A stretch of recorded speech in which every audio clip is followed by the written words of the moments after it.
Good afternoon, everyone. This is Debbie Royce, Empire State Development's Corporate Secretary. I'd like to welcome everyone to this afternoon's meeting. Before we formally begin, I would ask that everyone please mute your audio unless you're speaking. As we have our directors joining by video today, we'll do a quick roll call before we get started. Chair Steve Cohen. I'm here. Howard Zemsky. Present. Hilda Rosario Escher. Present. Eric Gertler. Present.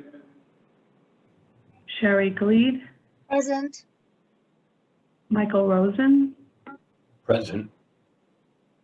And Linda Sun, designee for the Department of Financial Services. Present. Thanks so much, everyone, for joining today. And Chairman Cohen, you're ready to begin. Terrific. Thank you so much, Debbie. Good afternoon. I now call to order the meeting of the directors of the New York State Urban Development Corporation doing business as Empire State Development for Thursday, June 24th, 2021. I also want to thank everybody. I know that we have an unusual afternoon meeting, which in all candor was to accommodate my schedule. Thank you all for bearing with me on that. Before we begin with the business of today's meetings, I'd like to take the opportunity to welcome our two new directors to the board and to today's meeting, Sherry Gleed and Michael Rosen. I am, personally thrilled and also extremely happy for ESD to have you both on the board. For those who don't know you both, you both have a long, illustrious history in matters related to the public service. And I think that your insight and your energy will be something that is a tremendous asset to us all. And just on behalf of all of us, we look forward to working with you both, and we look forward to you being part of this organization going forward. I'll also note, and I'll speak a little bit in greater detail later, that this may be the last board meeting in which we have the privilege and the pleasure of having Eric Gertler give his president's report.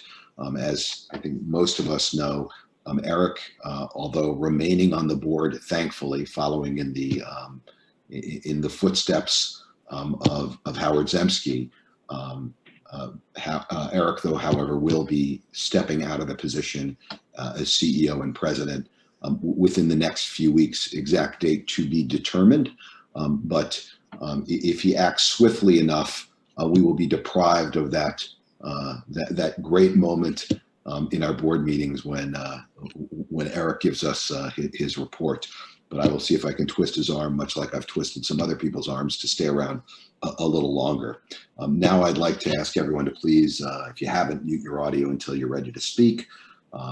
Also, for the record, I will ask that anyone wishing to speak be sure to state your name before you begin, since people are tuning in without video. And I'd like to note, hopefully for the last time, that due to public health concerns and as authorized by an executive order of the governor, which I think expires at midnight tonight, this meeting will be conducted by video and teleconference. I will also note for the record that the public was given an opportunity to comment on the agenda items by submitting their written comments by 12:30 p.m. today. There was a little bit of a glitch yesterday, and the agenda was delayed in going up, which is why we extended the comment period. But in any event, I'll state for the record that other than one particular journalist comment that we had not yet posted the agenda, which we have now dealt with, there were no comments received from the public concerning today's agenda. So with that, I will note that all directors have received the written material in advance of today's meeting and are free to ask questions at any time during the presentations. At this time, I will ask the directors whether anyone has any potential conflict of interest with respect to any item on the agenda today. And if so, I will ask you to please make an appropriate disclosure on the record, and we will then remind you to recuse yourself. Any recusals for today's meeting?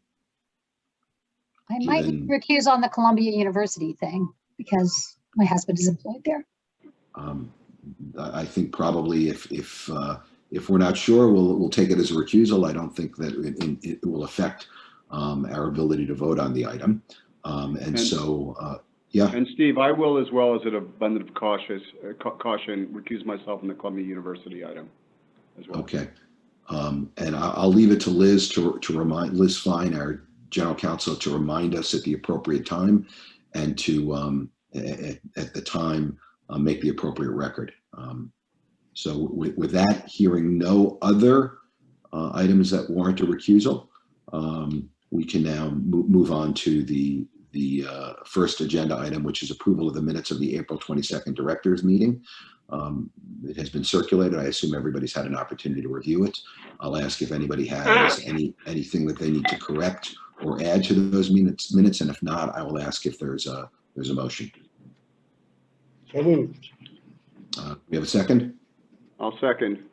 All in favor? Aye. Aye. Anyone opposed? Steve, I'm obviously abstaining since I wasn't at that meeting. I wasn't on the board at that time. No problem at all. And I assume the same for Sherry, and I assume that the without your votes, the motion still carries unless Liz tells me otherwise. Terrific. And speaking of Liz, I will now ask Liz, our Executive Vice President of Legal Affairs and General Counsel, to present an item relating to the appointment of directors to the various board committees outlined in our materials. Liz, are you there? I'm here. Thank you You ready? so much. Yes, good afternoon, directors, and a special welcome to our two new directors. And as you'll see, we're going to put you to work right away, hopefully. We are today asking the board to approve appointments to 3 board committees. And we are also recommending that the board make certain committee positions ex officio. So ESD, the board has 3 committees: the Audit and Budget Committee, the Bond Financing Committee, and the Governance Committee. Each of these committees has 4 members, and to comply with the Public Authorities Accountability Act, we ensure that a majority of the members of each of the committees consists of independent directors. So today, we're recommending first that Michael Rosen be appointed to the Audit and Budget Committee to fill a vacancy on that committee. Second, we are recommending that Chairperson Steve Cohen be appointed to the Bond Finance Committee in an ex officio position to fill a vacancy on that committee. And third, we are recommending that Sherry Gleed be appointed to fill a vacancy on the Governance Committee, and that Steve Cohen, our chair, be appointed to the Governance Committee ex officio, replacing former chairperson Zemsky on that committee. Finally, we are recommending that the position of chair of the corporation be appointed as an ex officio member of the Bond Financing and Governance Committees.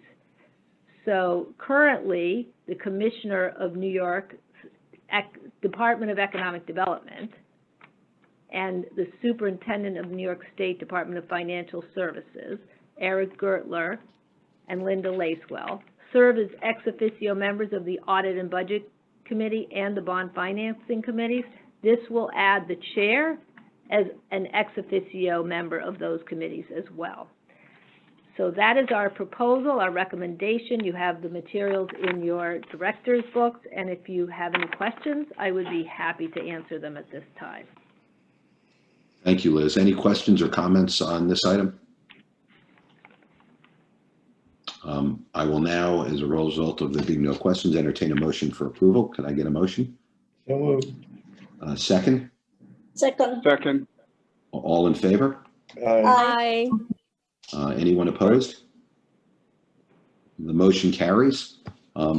Before we move to the next item, I just want to note one thing and make a request of one of these committees now that we are at full complement. One of the things that I have asked a lot of questions about over the last 6 months or so is the process by which things come to the board for approval. And in the ordinary course, any expenditure at $250,000 or below, there's a delegation of authority that's within the discretion of the CEO and certain members of the senior staff to approve. Anything above comes to the board. There's a practice that has existed, however, for items that exceed that $250,000 delegation that has gone on, as best I can tell, since at least the administration of George Pataki. And I think that the understanding is it has existed from well before Governor Pataki's time as governor, and that has to do with the way various kinds of commitments and proposals ultimately are approved by the board. And in the current configuration as we have been operating, they come to the board typically at the end of the process, so that a project is completed, and one of the conditions of the grant or loan or whatever it is that it ultimately be approved by the board. And so it comes to the board, and the board is, as I've characterized it, my characterization more than anybody else's, is really being asked to release funds based upon the representation that the conditions of these agreements have been met. There's something about that process that strikes me as a little bit odd. It's probably a greater note to me than to some of my predecessors in this position, because oftentimes in the past, maybe with the exception I can think of as Dennis Neal, the chairman has been the CEO, and therefore the CEO has been aware of what is being established as a commitment. But still, it strikes me that we ought to consider whether or not in some form or fashion the board should be receiving notice of these things, so that a year later or 2 years later or 4 years later, when the board is being asked to approve it, it's not the first time that the matter is actually coming before the board. And what I think would be the best way to proceed is, again, now that we have a governance committee at full complement, I'd ask the governance committee to work with Liz Fine, with Kevin Eunice, our COO, and with Jeff Januszewski, who heads up the business unit from which many of these things are generated, and come up with a proposal for the next meeting, the July meeting, on how perhaps we can, on the one hand, inform the board, but on the other hand, do it in a way that doesn't in any way compromise ongoing negotiations and what at times may be sensitive agency considerations. So unless somebody objects, I'm going to make that request. Any objection? Yeah, it's all right. I think, confidentiality, timeliness, and administrative burden should just be considered for everyone, because, our ability to be responsive and, not be compromised in conversations with business, and not wanting, to get unlimited, there's a lot of activity that doesn't always end with a consummated deal or transaction.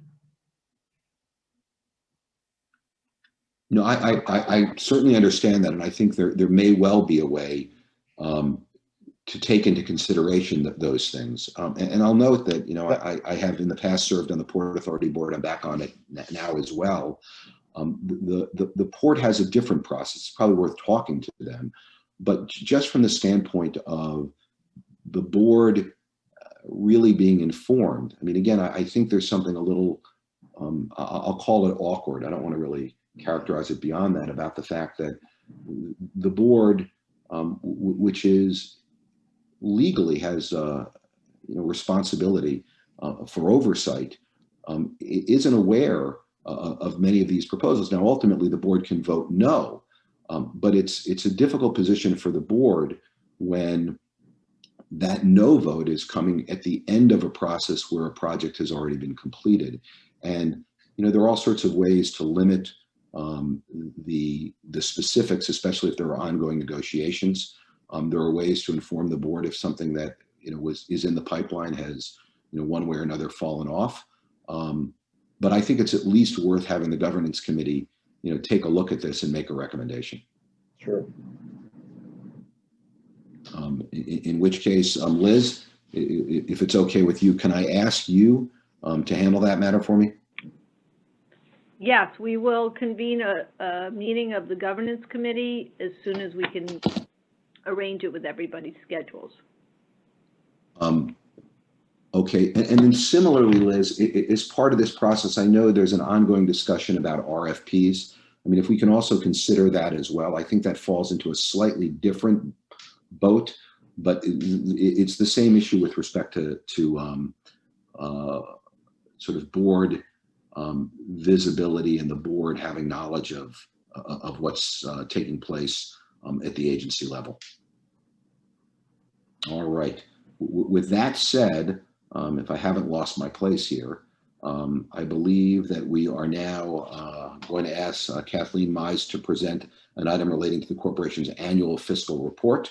Kathleen, if you're on, please begin. Thank you, Chairperson Cohen, and good afternoon, directors. The Public Authorities Law requires annual approval by the corporation's Board of Directors and certifications by the Chief Executive Officer and the Chief Financial Officer of certain financial reports, the reports. The reports consist of financial information set forth in the Consolidated Financial Statements and Independent Auditor's Report, March 31, 2021 and 2020, the audit report, as prepared with the corporation's independent audit firm, EFPR Group, LLP. The audit report for the fiscal year ended March 31, 2021 contains an unmodified, clean opinion reflecting that the consolidated financial statements present fairly in all material respects the financial position, results of operations, and cash flows of the corporation and its subsidiaries. In addition, the independent auditor's report on internal control over financial reporting and on compliance, addressing whether control deficiencies or material weaknesses in internal control exist, did not identify any deficiencies that would be considered to be material weaknesses. The audit firm was able to obtain reasonable assurance that the corporation's financial statements are free of material misstatement by performing tests of compliance with certain provisions of laws, regulations, contracts, and grant agreements, including the corporation's investment guidelines and other matters. Non-compliance with any of these could have had a direct and material effect on the financial statements. Their testing revealed no instances of non-compliance or other matters that are required to be reported. Included in the materials presented is the complete audit report for the fiscal year ended March 31st, 2021. The preparation of the audit report included 30% participation by MBE and WBE firms and 6% by an SDVOB firm. The audit committee of the corporation has reviewed the audit report and approved it for presentation to the full board. In addition to me, the partners from our audit firm are also on the phone, and we are happy to answer any questions that you may have. Thank you. Any questions, comments? I would just make a very quick comment. Having gone through the report, having been on the audit committee meeting earlier today, I want to thank you, Kathleen, for your hard work and diligence, your entire team, Kevin Eunice as well, who was very involved, and appreciate all the work that you did on this. So thank you. Thank you. Any other questions? And I'll just echo what Eric said. It is a mountain of work and was done in a timely, effective, efficient manner. And thank you to all, but especially to you, Kathleen, and to Kevin, who I know how much time you put into this. And with that note, I will now entertain a motion for approval. So moved. Can we get a second? Second. Thank you. All in favor? Aye. Aye. Any opposed? The motion carries. We will now move to my favorite part of the meeting, the report section of today's agenda. And I will ask Eric Ertler to start things off with his president's report, but be forewarned, Pravina, you're not far behind. Eric? Great. Well, thank you, Steve. And, you know, as Steve said, I will be stepping down later this summer from my role as president and CEO. But first, let me thank Steve for making and ensuring that this has been the smoothest and the easiest of transitions. I'll have a little bit more to say, but I just wanted to start by that. So, given the announcement, I wanted to sort of provide some reflections, and I do have to say that it's a little difficult to fully capture my thoughts and reflections in this brief report, but suffice it to say that it's been an absolute privilege to lead this agency over the past 2 years, especially during a time that has been so challenging and one that may have been perhaps the most challenging that we've faced in the past decades. I do remember when the governor offered me this position, and I knew full well that positions like this don't come along very often, and the opportunity to work under his leadership and at an agency that has such significant powers and the capability to do so much was and still is a truly once-in-a-lifetime opportunity. And like with many jobs, particularly one in the public sector, as we've learned, one never knows what you end up facing, what you're going to end up having to confront. But I can tell you one thing, a global health crisis that led to an economic meltdown with rising social tensions was not on the list. The good thing is that despite all of the new and novel challenges presented by COVID, the fundamentals of the state economy under the leadership of the governor did provide us with a very strong foundation. And just to go back, in early 2020, New York State was in the midst of a decade-long stretch of unprecedented economic growth, with record high levels in private sector employment, tremendous levels of investment in venture capital and in the entrepreneurship economy, and pursuing creative ways to expand our economy from infrastructure investment to firmly establishing New York as a destination for example, the semiconductor industry, and leveraging our statewide assets to promote tourism and film production. Obviously, those metrics changed rapidly and in the opposite direction in March and April of last year. But it's this foundation and all the work we have done collectively over the past 2 years that will enable us not only to build back to where New York was, but ensure we are better prepared for the future, reimagining, rebuilding, and renewing for our future. From strengthening small businesses to safeguarding the economic opportunities of our minority and women-owned companies to investing in semiconductor companies and life sciences, and starting or completing major projects like Moynihan, Javits, Belmont, that prove New York is back, and then being able to promote and market the state and all of our various regions. We have worked hard under incredible and difficult circumstances to ensure the success and sustainability of the state's economy. I want to say very clearly that it's been an honor and privilege to serve under Governor Cuomo and to serve the people of New York. His leadership under COVID was nothing short of critical and inspiring. We all know it starts at the top, and the governor's vision for economic development has guided us, and his ever relentless drive to push us and commit to the doing has propelled us to do so much, even under the most difficult circumstances. I want to especially thank, too, my fellow board members, and welcome both Sherry and Michael. But I also want to point out the 2 board chairs with whom I've worked quite closely. One, Howard Zemsky. You've been a very, very tough act to follow as president and CEO. I've appreciated your friendship and guidance over the last 2 years and even before then. And Steve Cohen, thank you for your partnership here, always productive, and I appreciate and respect your drive and energy to make this agency better and our programs more impactful. ESD has greatly benefited from your leadership and that of Howard's too, and you both have helped ensure that ESD is better positioned for the future. I'm excited to continue to serve with you as a board member in the months and years to come. The honor and privilege in this role has been only enhanced by the ability to serve with all of the employees of this agency. You are all such dedicated, committed, and hardworking public servants. Doing the work we do is a team sport, and you are in a league of your own, and I'm proud to have you as teammates. I also recognize that our work is built upon the work of many of us before us.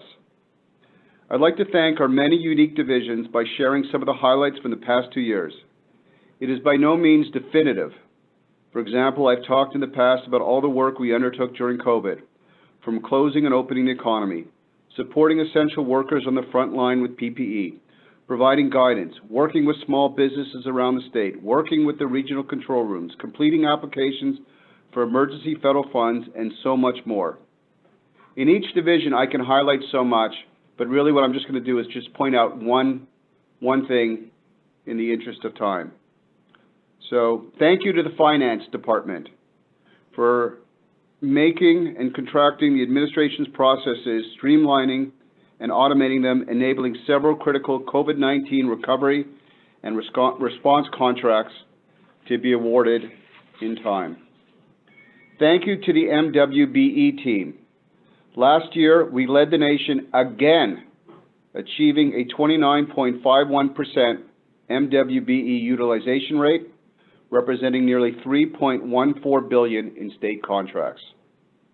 Thank you to the policy team. You did so much, but I thank you for supporting us on the small businesses up in Lake Ontario, to leading the state's energy-intensive and trade-exposed climate plan advisory panel.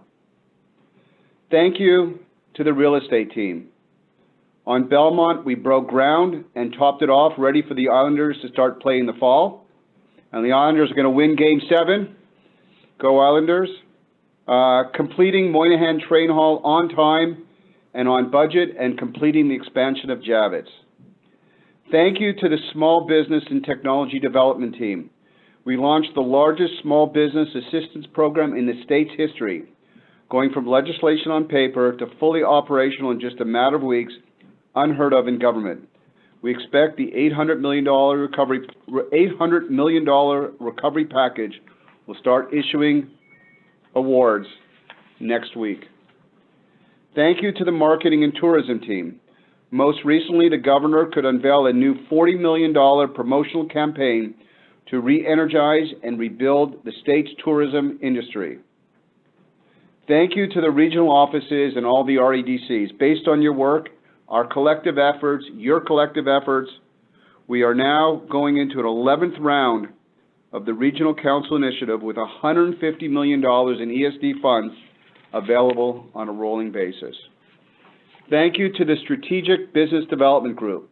You've attracted many companies to set up operations in New York State, including several companies to establish headquarters across multiple industries, from semiconductors to new tech companies, and then also helped scores of companies expand their operations in New York State and increase their job numbers.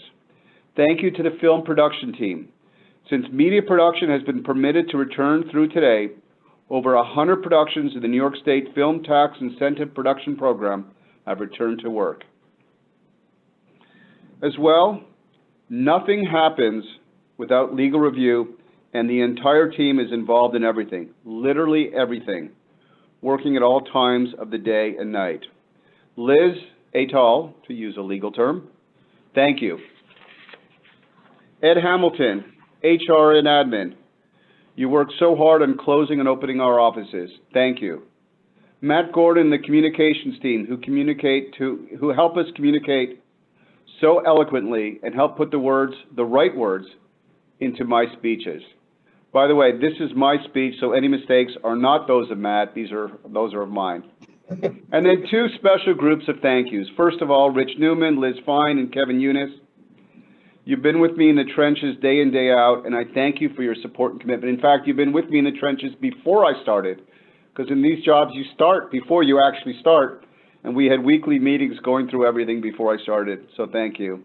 And then a special thank you to both Karen and Trevor. Thank you is really not good enough, but I do say thank you. So in closing, I'd like to just offer some other personal and brief reflections. You know, in life, you never know what you will face and what you do when confronted with it. The last 2 years have proven that public service is truly of the highest calling, and the work of each and every person at ESD has been critical in saving the lives and livelihoods of New Yorkers.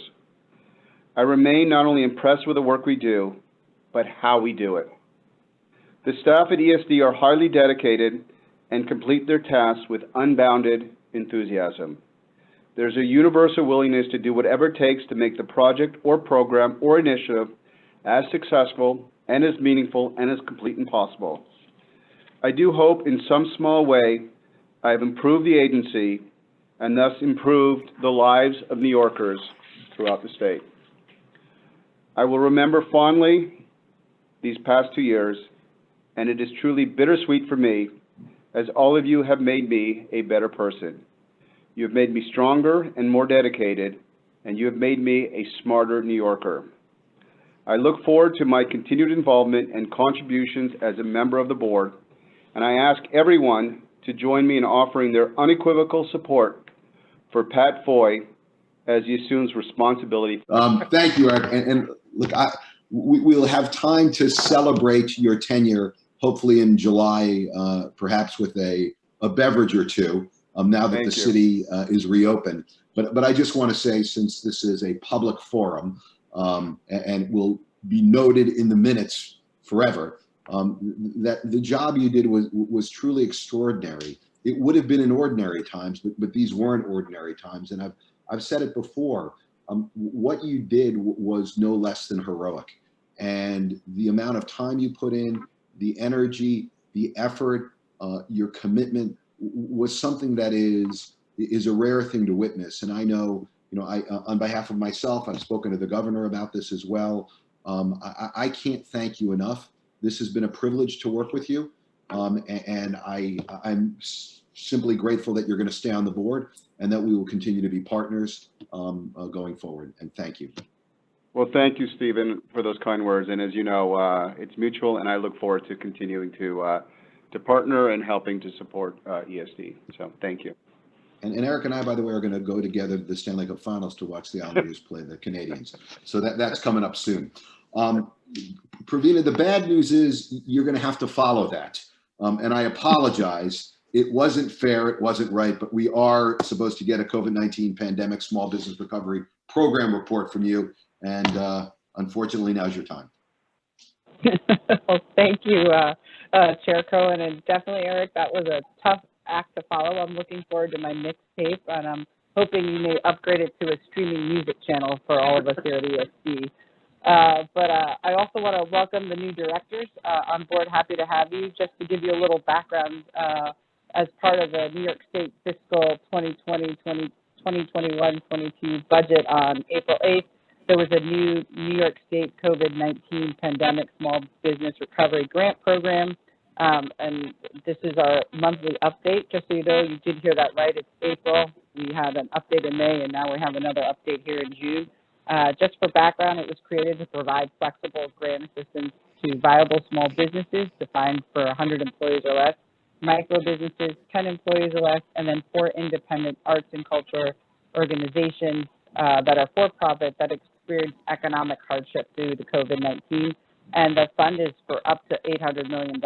There were 2 distinct parts of this program. One was to provide technical assistance to New York State small businesses so that they can competitively secure not only the state funding, but also federal funding, and then to provide grants. And the grants are to reimburse expenses, operating expenses incurred between March 1st, 2020 to April 1st, 2021, such as payroll, rent, mortgage, taxes, utilities, PPE, or other costs to help really support these businesses that they had incurred during COVID and the pandemic.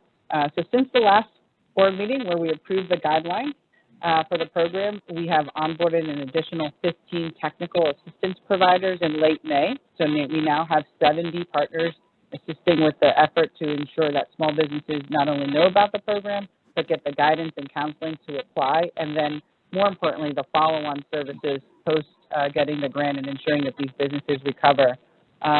In addition, a robust marketing and ad campaign was launched to ensure that small businesses across the state knew what was happening with the program, the guidelines, and then making sure they knew about the portal launch. And we did open up the application portal on June 10th at noon. The application portal is powered by Lendistry, which is our third-party administrator for this program. I'm going to knock on lots of wood, but things have gone fairly smoothly since launch on June 10th. Currently, as we told the public, we are not making any award decisions just yet. We had a 2-week period to get applications in before we start making the award decisions, and part of it was due to ensure that people had time to apply, because it was one of the major feedback that we got from stakeholders. So to date, we have over 50,000 applications since June 10th. We're close to $1 billion in the amount of grants requested. And just to be clear, this is how much businesses have requested. This is not what they're eligible for, and we'll be finding out more about that in the coming weeks as we review these applications. And overall, we've hit the intention of the legislation to target micro businesses, to prioritize for socially and economically disadvantaged business owners, and also to help support small business owners who did not receive federal funding under the American Rescue Act or were unable to have sufficient business funding. And as Eric mentioned in his report, we are expecting to start the funding, the selection process and award decisions next week and start funding grants before June 30th. So the first ones will come up and then on a rolling basis start. The applications are still open, so we are still accepting applications. And as we get closer to funds running out, we will shut down the portal to put it on a pause so that we can ensure that those who are in the portal get first preference to get their funding application. But we are set to start looking at awards next week. So we're on track. And I want to just take this moment on a personal note to thank Eric for all his leadership and guidance on this monumental small business program. And don't worry, we won't stop believing that we can do it. And I will take any questions if there are any. Thank you, Pravina. Anybody have any questions? If not, we proceed to project items, and I'll ask Glenn McCleary, our Vice President and Director of Loans and Grants, to present a summary of those projects. Glenn, are you there? Yes, I am. Good afternoon, and good afternoon to the directors. The directors will be requested to consider 9 projects totaling $60,183,965 in grants. The project includes 6 regional council awards and 3 discretionary awards. The project will take place in the Western New York, Mohawk Valley, North Country, Mid-Hudson, New York City, and Capital Regions, leverage over $59 million of additional investment, retain 97 jobs, and create 84 jobs in the state. Thank you. Terrific. I think we begin with Amanda Mays, who has 2 projects from our Western New York region. Amanda, you there? I'm here. Good afternoon. Great. For the first project, the directors are requested to approve a grant of $455,365 from the Regional Council Capital Fund, which is CFA Round 7, to the City of Buffalo for a portion of costs associated with the $2.6 million streetscape and infrastructure project on Seneca Street. The project is part of a series of placemaking and smart growth investments being made in the city to improve key corridors and enhance the connections between downtown and key commercial areas in the city. The project was completed in November 2020 and is now ready for the directors to approve disbursement of funding. In recent years, the Seneca Street corridor has seen reinvestment in existing building stock, renovating them for new uses and enhancing existing industrial properties for continued operation. To further enhance these businesses, the city undertook targeted streetscape and infrastructure improvements between Michigan Avenue and Hamburg Street that included new street pavement and striping, curb and sidewalk reconstruction, addition of new pedestrian crossings and bicycle amenities, improved street lighting, and new signage and wayfinding elements. The improvements allow for a better connection between downtown Buffalo at the Michigan Street intersection and emerging neighborhoods along Seneca into the Larkin District. The project is consistent with the Western New York Regional Economic Development Council Regional Plan to invest in smart growth and placemaking as a means for attracting young adults and residents, creating vibrant neighborhoods where businesses want to locate. The second project, the directors are requested to approve a grant of $498,600 from the Regional Council Capital Fund. This was a CFA Round 8 project for Agro-America Fruit Products, LLC. Funding was used for a portion of costs associated with a $2.5 million project to renovate a vacant warehouse to be used as new grape juice processing facility. The grantee has reached the first disbursement threshold and it is being brought to the directors for approval to allow for release of funding. The project renovates and returns to productive use a vacant 69,000 square foot building to transform it into a grape processing and storage facility. Chautauqua County is one of the oldest and largest Concord grape growing regions in the world, with grape-related production activities in this county supporting over 1,900 jobs and contributing $340 million in economic impact in the region. Between 2014 and 2016, 3 juice processing plants in the county went through significant reductions or ceased operations, resulting in a loss of over 800 grape industry factory jobs. With these plant closures, a need arose for a locally owned and operated processing and storage facility, which led to the development of this project. The company has already created 5 direct full-time jobs with the potential for an estimated hundreds more indirect jobs over the next 4 years. Even more importantly, this new processing facility has created a stable outlet for an estimated 75 to 100 family farms to sell their local grape crop. The facility estimates an output of over 1.3 million gallons of kosher bulk single-strength Concord grape juice and 15,500 pounds of kosher drum single-strength Concord grape pulp. That's a mouthful. The company hopes to increase the output of the kosher Concord grape pulp to over 92,000 pounds as they continue to ramp up their production abilities. This project is consistent with the Regional Economic Development Council's plan to invest in smart growth and in manufacturing and agricultural sectors, 2 of our target industries here in Western New York. And I can take any questions. Any questions? If not, I will entertain a motion on the first project, which is 2A. Have a motion? Second? Second. All in favor? Aye. Aye. Aye. Any opposition? The motion carries, and that takes us to the second item, 2B, which is the Agro-America Grape Juice Factory Revitalization Project. Can I have a motion on that? Motion. Second. Terrific. All in favor? Aye. Aye. Any opposition? The motion carries. That takes us to Mike Reese in the Mohawk Valley region. Mike, you there? Good afternoon. Yes, I'll be asking the directors to approve a cross-regional grant of up to $9 million, $4.5 million from the Mohawk Valley and $4.5 million from Central New York from the Upstate Revitalization Initiative to the County of Oneida to be used for a portion of the cost of renovating a 55,000 square foot space to create a state-of-the-art indoor research and testing facility for unmanned aircraft systems. Several years ago, Central New York and the Mohawk Valley worked in partnership to obtain a designation as one of 7 FAA UAS test sites within the United States, which is located at the Griffith Business and Technology Park. The test site has allowed our regions to develop and grow the unmanned aerial system industry. The Sky Dome facility is a next significant investment in the infrastructure necessary to continue the growth of this industry. The project includes engineering, design, and construction renovation to develop a drone experimentation and testing center. Sky Dome will be located in a former airplane hangar, which also houses the ESD-funded Innovari Advancement Center, a research center for artificial intelligence, neuromorphic computing, nanoelectronics, quantum computing, and unmanned aerial systems. This facility also houses the Drone Command Center for the FAA test site. Sky Dome will be the largest indoor anechoic chambered unmanned aerial vehicle experimentation facility in the United States and will support technology development for autonomous swarms, resilient swarm communications, and advanced environmental testing. While the project does not create direct jobs, this asset will attract businesses from around the world in the UAS and UAV systems. Renovations commenced on the Sky Dome project in April of 2021, and we have an anticipated completion date of December 2021. Total budget for the project is $10 million, and based upon the incentive proposal, ESD is recommending the board authorize progress payments up to $9 million, no more frequently than quarterly and in proportion to ESD's funding share in compliance with ESD's design and construction requirements. I'd be glad to answer your questions.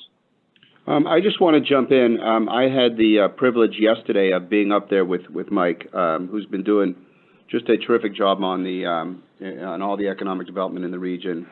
And we had a chance to see that anechoic chamber, which, by the way, it's always unfair when we're given these SAT words. I had to look it up because I didn't know what it meant. And it means a chamber that absorbs all of the sound and electromagnetic waves.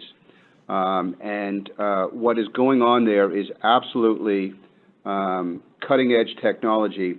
And New York is the absolute leader in drone technology, not just from the fact that we have a 50-mile path to do drone technology experimentation beyond line of sight. But what's happening in this chamber is actually ahead of what the FAA is understanding. Most of what the FAA is putting out in terms of regulation is a function of what has happened from the commercial industry petitioning the FAA. So Amazon looking at drone technology and so on. What's happening here is a whole new set of figuring out how to use drone technology for strategic and national defense purposes. It's also how to use drone technology in the event that satellites go down, so there's no GPS to be able to control drone technology.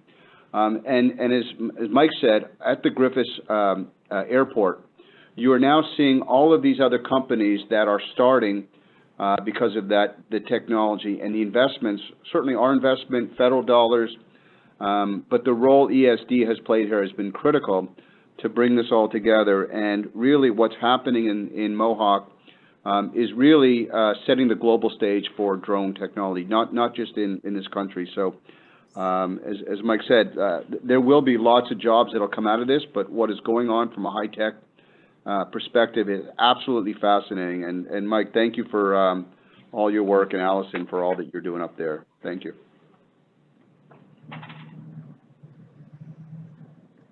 Right. If there are any other questions, comments, speak now.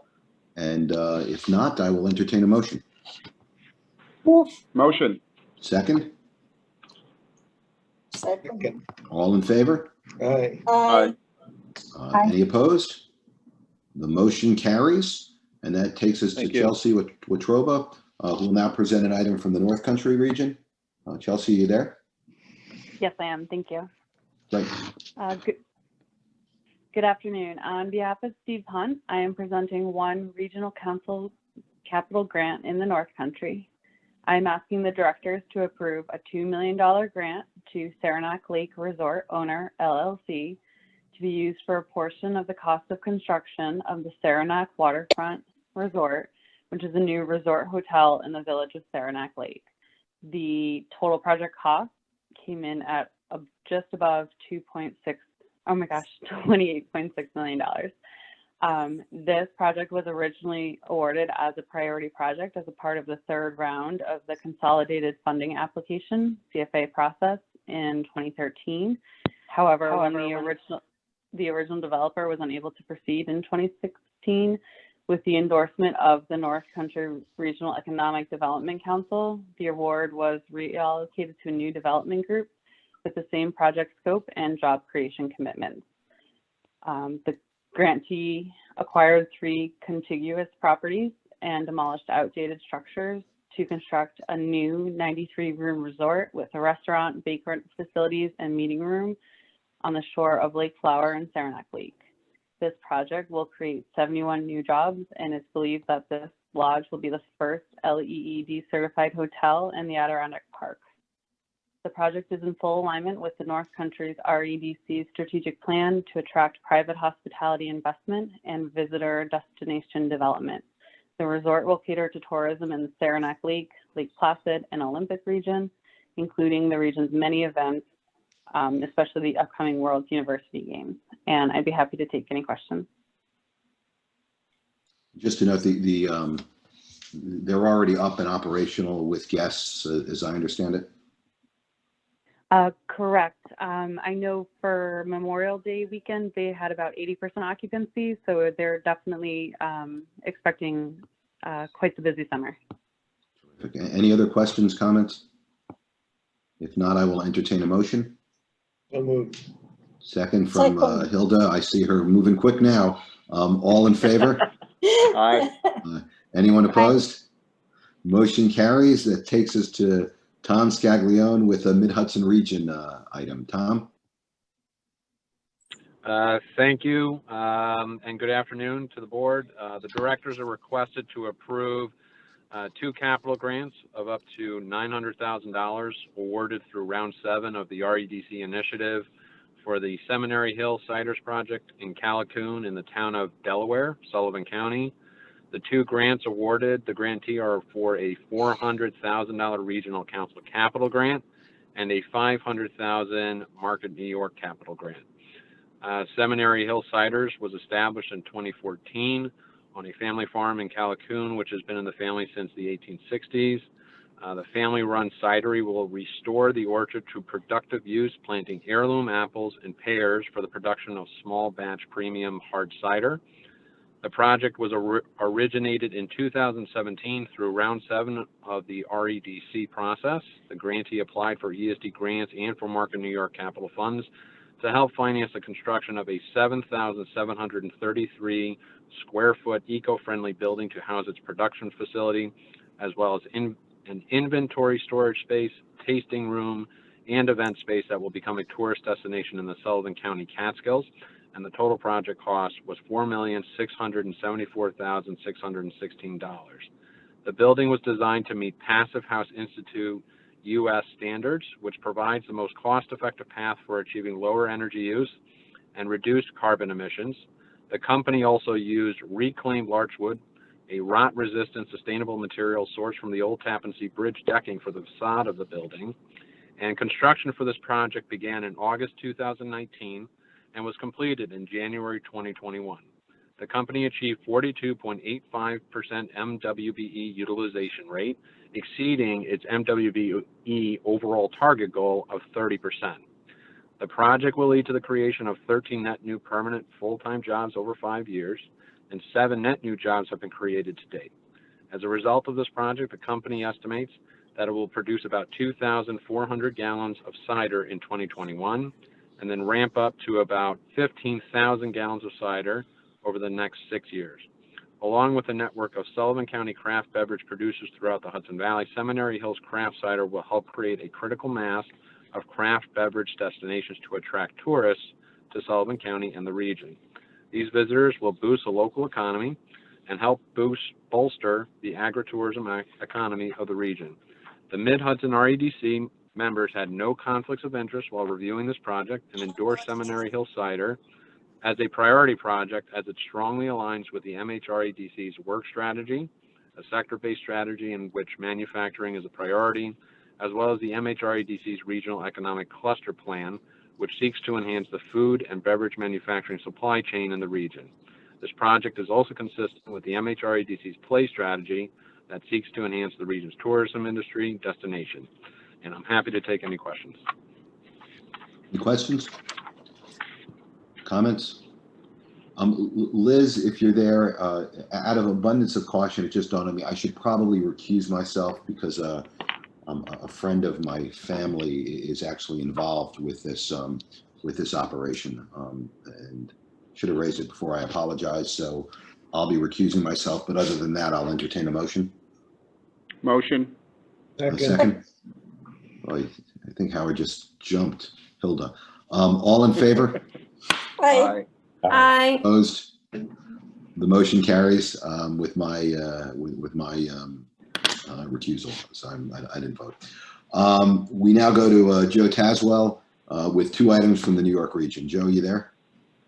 Yes, I am. Thank you, Mr. Chairman. I have 2 projects I will be presenting today. The first is a request for approval of a $320,000 grant for National Elevator Cab and Door Corporation in connection with a $5.2 million project to renovate and equip a 45,000 square foot space at the Brooklyn Navy Yard. The company, which was founded in 1929, is the nation's oldest independently owned elevator cab, entrance, and fixture supplier. It is also the biggest supplier of cabs and entrances in New York City, the nation's largest elevator market. Since the mid-2000s, the company has successfully managed many of New York City's largest modernizations and new construction projects, including the World Trade Center, the Empire State Building, the New York Times Building, the MetLife Building, and many others. In the spring of 2017, the company approached ESD as it had outgrown its Woodside, Queens facility.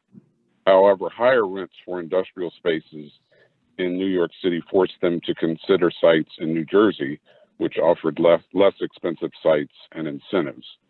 ESD responded by offering the company a $320,000 capital grant to retain its 97-person workforce in New York City, which the company accepted. The project was completed in September 2020, and the company has satisfied its obligations under the ESD incentive proposal. Staff is now recommending approval of the grant for disbursement. The second project is a request for approval of a $750,000 grant to Sunnyside Community Services in connection with the construction of a 7,700 square foot training facility that will be located in a new mixed-use apartment building in the Hunters Point section of Queens. This facility will support the training and creation of an estimated 577 home health aide positions. The project was highlighted in the New York City Regional Council's Round 8 Progress Report, as it is in alignment with the Council's opportunity agenda and workforce development strategy by preparing economically disadvantaged individuals for upwardly mobile career paths in the healthcare industry. Sunnyside Community Services is a community-based nonprofit that serves over 16,000 people throughout Queens with programs that include, among other things, pre-kindergarten and after-school programs, college prep and career programs for teens and young adults, a senior center, support and assistance for family caregivers, and dedicated home care services. Sunnyside Community Services has 2 affiliate home care agencies which employ over 2,000 home health aides and deliver approximately 2 million hours of care annually. The $4.3 million project will increase capacity for more training, allowing Sunnyside to increase its ability to provide high-quality instruction in its home health aide training program and grow capacity in its affiliated home care agencies. It should be noted that the employment of home health aides in New York City is projected to increase 47% over the next 10 years, in part due to an aging population. The project is 85% complete, and the organization has satisfied its obligations in our incentive proposal. Staff is therefore recommending approval of the grant. Construction completion is expected by the end of July 2021. I'm happy to take any questions. Any questions? I have a question. So is that training for the staff that they will be hiring, or would it be open to anyone who wants to be a home health aide and work for a different agency?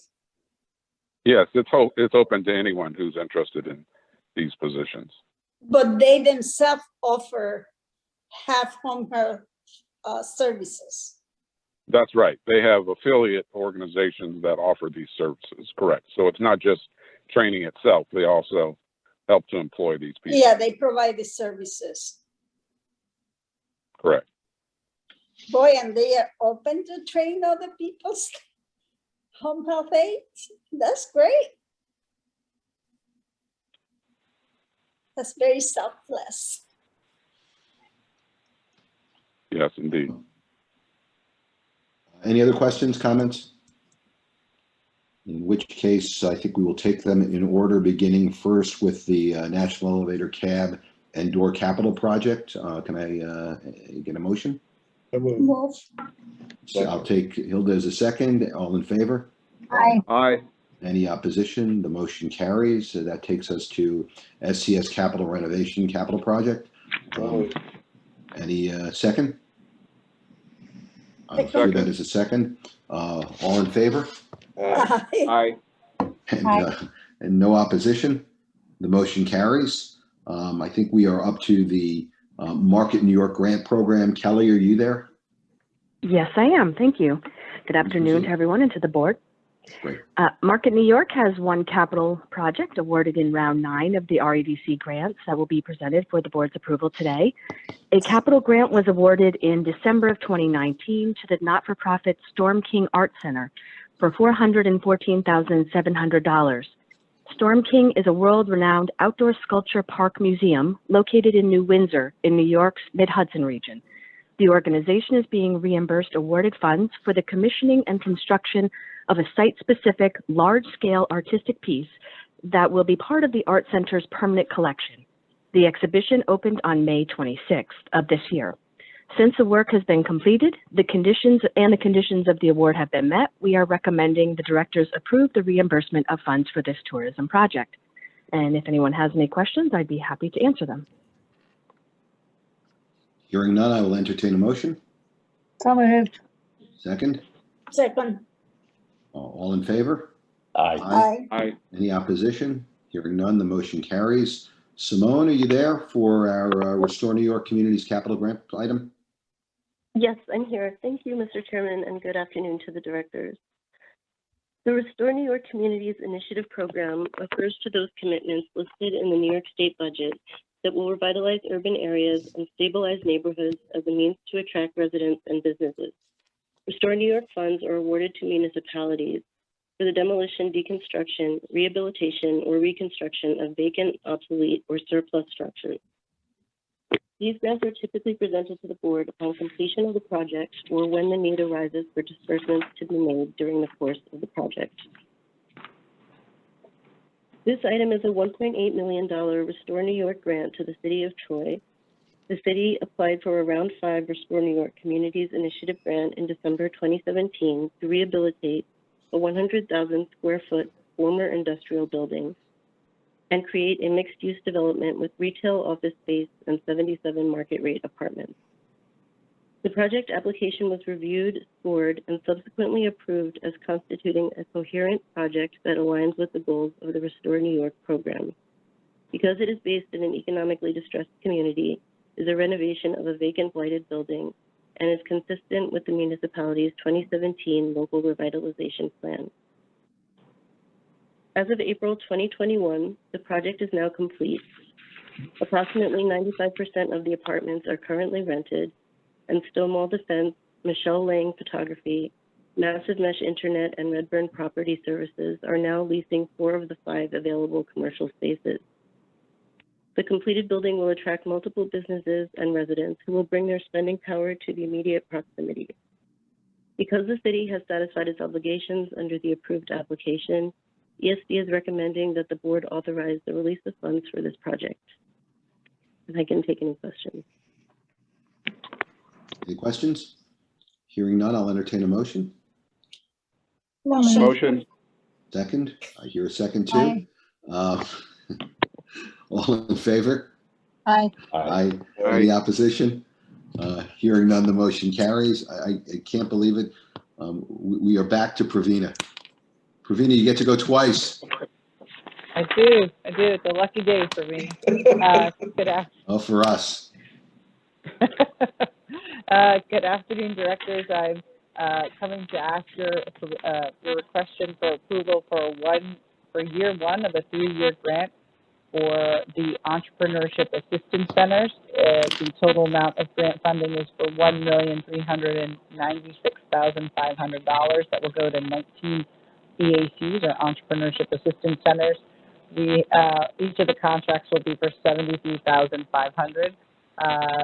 The EACs are over a 30-year program by ESD that provides a 60-hour business class training, which we do, and also provides one-on-one counseling, in addition to helping small business entrepreneurs who are starting or within their first 5 years of business learn how to become an entrepreneur, and then also provide them the additional counseling and helping them find financing, as well as helping them with their MWB certification.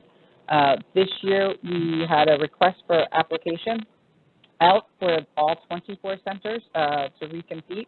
We received 24 applications, and 19 centers are going to be awarded. We have 5 additional centers because the total under the legislation is 24. We will be recompeting them and coming back to the board at a later time.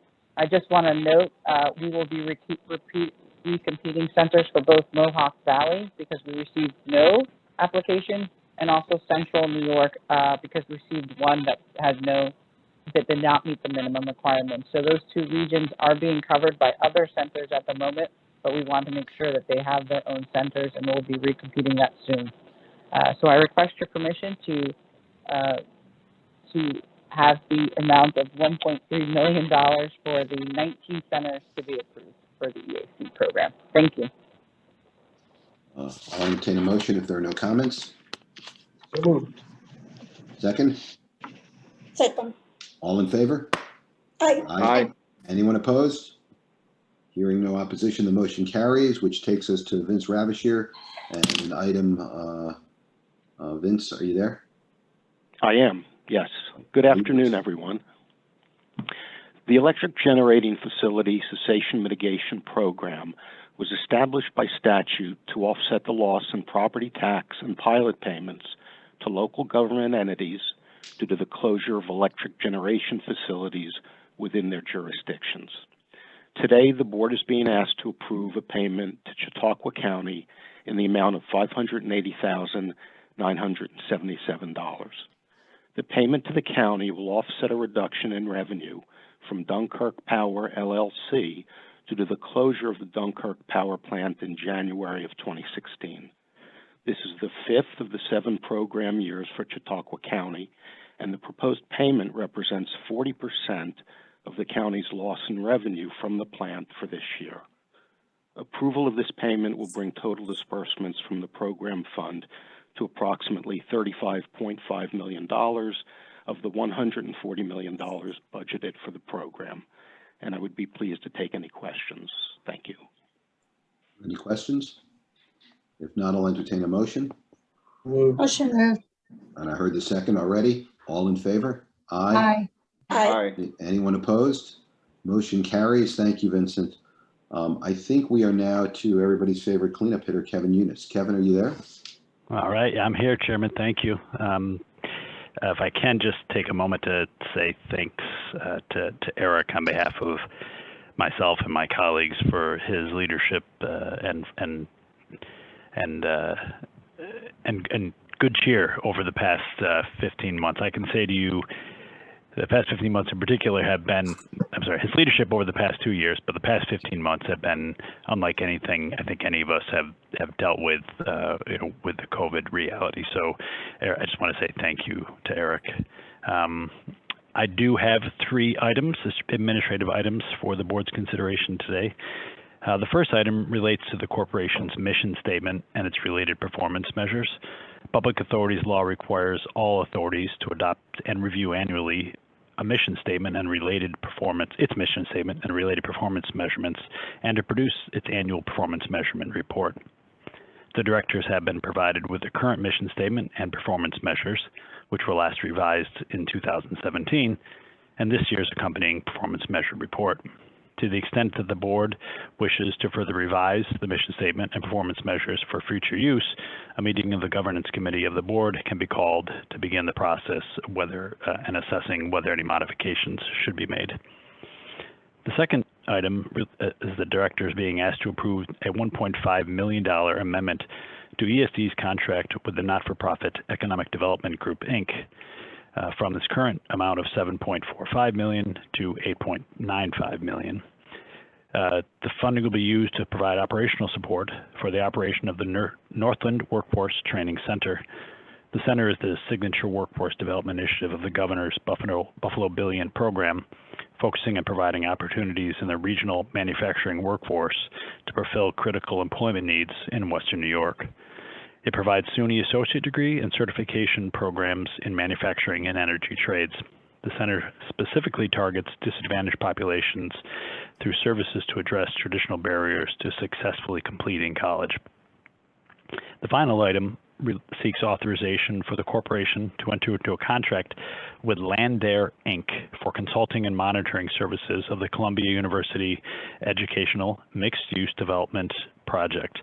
Landair has been the general project plan monitor for this project since 2015 and was selected as a result of a competitive process. The scope of work includes monitoring compliance with the construction schedule, workforce and contractor diversity goals, and a host of community benefits outlined in the general project plan for the project. Land Air will be paid via an impressed account that is funded by Columbia University. And thank you. I'm happy to take any questions. With respect to the first item, and Kevin, you and I have talked about this, I've also spoken to a number of other people, which is the mission statement.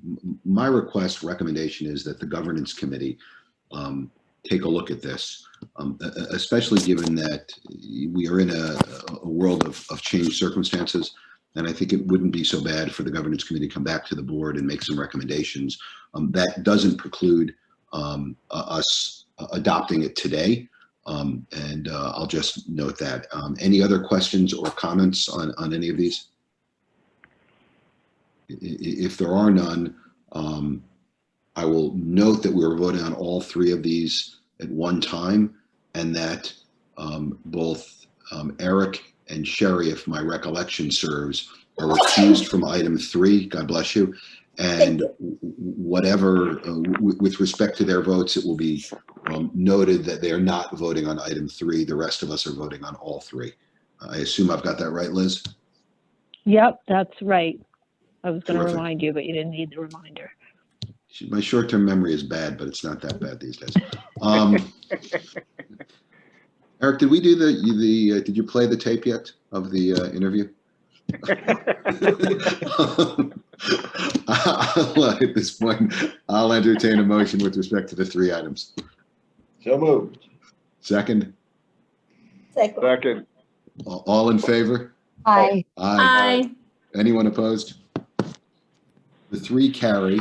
I think that completes our business for this meeting, unless I'm corrected and told otherwise. I will note, thankfully, that the next meeting will revert to what I like to think of as the normal pre-COVID world, and that we will all be in person. I'm hoping that perhaps I will see you all before then, because I think we owe Eric a big blowout party. With that said, unless somebody has any other comment or any other business, I will entertain a motion to adjourn. So moved. I just want to invite people to Rochester to the Storm Museum of Play, which is the best museum in the country. Right, Howard? What was that? And then we have dinosaur that is within walking distance. I want to invite everyone to Buffalo for the Strawberry Festival. I'm all for taking the board meetings on the road. We can hit Buffalo, Rochester, Syracuse. I think there's a dinosaur also in Rochester, and I know there's one outside of Albany. So then there's one in Brooklyn. So we can go to all of them. Okay. Okay, well, Bye. this is the perfect time. Give it the chance to, come out of your regions and come to Rochester. We're on our way. I heard Eric actually is thinking of opening up a competing barbecue place up in Rochester. I told Rick to come. Steve, are the Islanders playing in Rochester? So we'll follow them. I believe in Rochester, you got to watch the AHL Americans or the franchise up there that gets the attention. Yeah. Anyway, motion to adjourn. Motion. All in favor? Aye. We are adjourned. Thank you. Hold on. Thank you. You got a presence on the screen you haven't introduced. What are you doing? Sorry, that's my son. Say hi, Aaron. Hello. Does he have a name? What's your name? Aaron. Hey, Aaron. I'm looking at me doing golf. He's looking at himself playing golf. Yeah, Aaron. Next time maybe you'll come and participate. Ask Linda Lacewell to designate you as her designee. Say okay. Okay. Well, thank you, everybody. Bye. Bye-bye. Have a great weekend. Bye. Thank you.